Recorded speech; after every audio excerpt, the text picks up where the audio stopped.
Hello, good morning everybody. Welcome back to my video with me, Mr. Frankie Hotman Sumanjuta. Today, I have been preparing our lesson about pronouns, but I just want to remind you, please do not forget to like, share, and subscribe our channel SMK Swasta Arjuna. Thank you. Well, let's begin. Let's take a look in the whiteboard. Here I have been separated our lesson become 4 parts. The first part is definition, the second one is kinds of pronouns, the third one is table, and the last is example. Okay? Now, let's talk about first part here, definition. Okay? Pronouns in Indonesia translate will be kata ganti, but in English completely, pronouns is the subcategory of nouns. The distinguishing characteristic of pronoun is that they can be substituted for other nouns. Nah, singkatnya saja katanya pronoun itu kan diartikan sebagai kata ganti. Kata ganti yang seperti apa? Nah, katanya kata ganti itu merupakan kata yang difungsikan atau yang dapat difungsikan untuk menggantikan kata benda. Okay?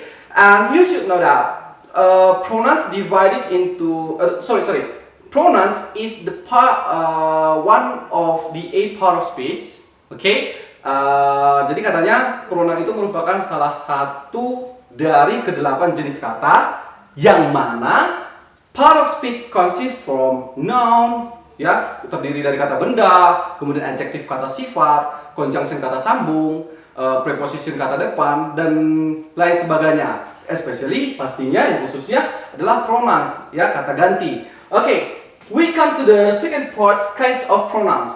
When you are learning about pronouns, exactly, you will know that pronouns divided into 3 kinds, okay? Dia terbagi atas 3 jenis. Yang pertama, let's take a look for A, personal pronouns, B, possessive pronoun, C as the last reflexive pronoun. What is personal pronoun?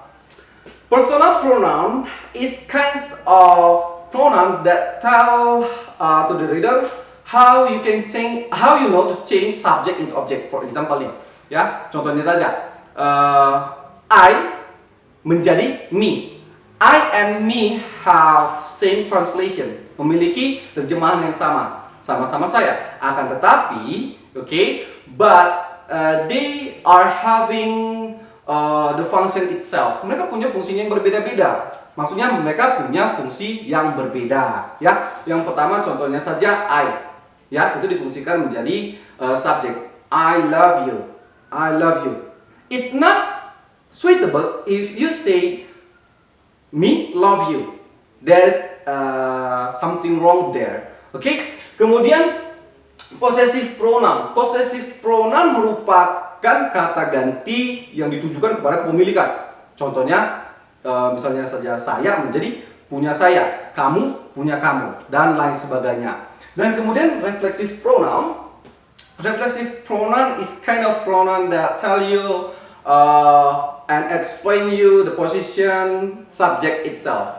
Artinya adalah reflexive pronoun ini merupakan kata ganti yang menjelaskan posisi si subjek itu sendiri. Oke, completely, clearly, lengkapnya saja dan lebih jelasnya saja. Let's move to the third table. Nah, jadi di sini saya sudah membuat like list seperti daftar yang mana di sini ada subjek terdiri dari I, you, we, they, she, he, it.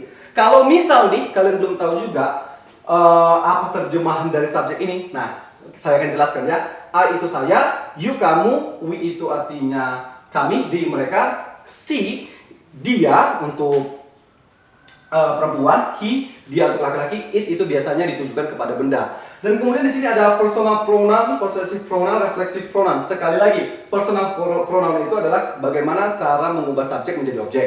Kemudian possessive pronoun kepemilikan. Dan kemudian reflexive pronoun itu adalah menjelaskan posisi si subjek itu sendiri. Nah, contoh misalnya di sini ya, langsung kita urutkan saja.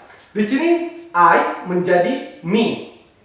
Di personal pronoun, di possessive pronoun kan tadi katanya di sini possessive pronoun kepemilikan. I menjadi mine. Mine itu artinya punya saya. Dan kemudian reflexive pronoun yang menjelaskan posisi si subjek itu sendiri menjadi myself. Tapi di sini saya harus mengingatkan kamu, I would like to remind you, the changing of these words it's dependent on the how the subject is singular, how the subject is plural. Maksudnya adalah ketika kita membahas tentang ini, kamu harus menguasai apa-apa saja subjek yang tunggal, apa-apa saja subjek yang jamak, karena di situ akan ada perubahan kata. Contoh misalnya untuk yang tunggal, for the singular form ya, dia hanya menambahkan self di belakang katanya. Sementara kalau dia menggunakan subjek jamak, itu dia menggunakan yourselves. Nah, kita bahas ya satu-satu. Nah, kita kembali fokus ke sini, tapi kita melompat ke sini gitu ya, ke reflexive pronoun. I menjadi myself. I itu kan saya, tunggal kan? Nah, kita hanya menambahkan myself. Dan kemudian you menjadi yourself and yourself serve. How it can happen for subject you? There are two kinds of words. Di sini ada dua gitu kan? Kenapa yourself sama yourself? Nah, di sini saya harus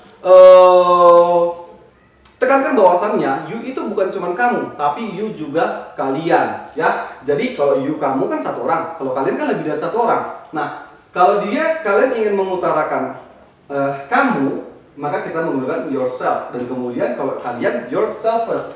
Dan kemudian di sini ada they menjadi their selves, she menjadi herselves, dan lain sebagainya. Oke? After you have understood about the table that consists subject, personal pronoun, possessive pronoun, and reflexive pronoun, we come to the last, in the fourth part is example. Okay, now let's move to the number fourth part is example. Kita masuk ke bagian keempat, yang mana ini adalah bagian yang terakhir. Jadi dengarkan baik-baik, ya. Jadi di sini example, yang artinya contoh. Di sini ada kalimat, here there are sentence. Peter is birthday today. His father gives him a present. Yang artinya Peter berulang tahun hari ini. Ayahnya memberikan dia sebuah hadiah. Nah, di kalimat ini apakah kalian menemukan pronoun? Do you see the pronoun here? Ya, benar. Jadi di sini ada yang kita pelajari tentang pronoun. Yang mana dia? Yang ini, him. Yang mana him di sini maksudnya kemana? Ke personal pronoun, atau possessive pronoun, atau reflexive pronoun? Benar, dia masuk ke personal pronoun. Dia di sini, him. Nah, jadi Peter itu kan nama laki-laki ya, nama laki-laki. Jadi dia kita masukkan ke he, dan kemudian Peter yang subjek di sini diubah menjadi objek di sini. Apa objek dari he? Jawabannya adalah him. Itu dia ya. Oke. I think our materi has done. If you have any question, you can comment in the last column. Okay, maybe or probably you can chat me from WhatsApp. Okay, bye bye.